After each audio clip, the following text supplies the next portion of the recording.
Zapraszam na pierwszy odcinek Physio News. Jestem Maciek, fizjoterapeuta, a w tym odcinku zajmiemy się hiperbilirubinemią i jej wpływem na rozwój psychoruchowy niemowląt.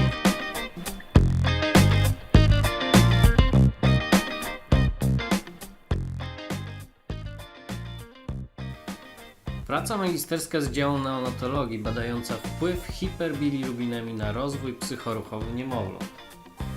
Klinicznie objawia się jako żółtaczka, a w pracy przyjęto jako wartość graniczną 12 mg na decylitr bilirubiny we krwi. Żółtaczka występuje fizjologicznie, jak i patologicznie. Występuje u większości wcześniaków, ale i u 60% donoszonych noworodków. Patologiczna żółtaczka dotyczy do 10% populacji wszystkich noworodków. Za cel pracy przyjęto ocenę wpływu hiperbilirubinemii na rozwój psychoruchowy niemowląt. Do badań zakwalifikowano 40 niemowląt, podzielono je na dwie grupy w zależności od wartości bilirubiny we krwi, odpowiednio poniżej jak i powyżej 12 mg na decylitr. Ponadto podjęto próbę oceny zależności między fototerapią, rodzajem pokarmu, płcią, a rozwojem psychoruchowym niemowlęcia. Do badań dobrano niemowlęta spełniające wymienione poniżej warunki. Między innymi wszystkie miały 10 punktów w skali Apgar oraz wszystkie były urodzone w terminie. Karmione były mlekiem matki, pokarmem sztucznym lub 2 rodzajami pokarmu.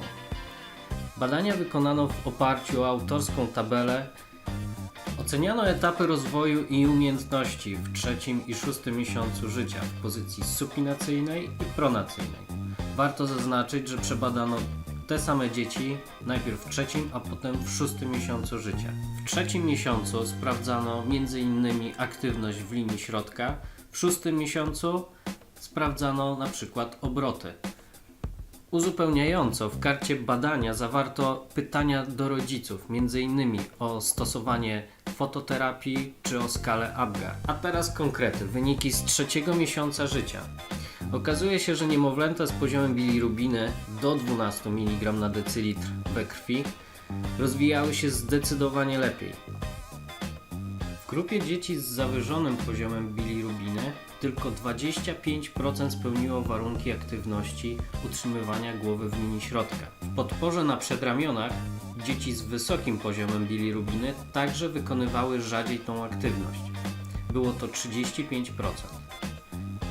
Podobnie w aktywności unoszenia głowy w linii środkowej tylko 25% niemowląt z wysokim poziomem bilirubiny wykonały tą czynność poprawnie.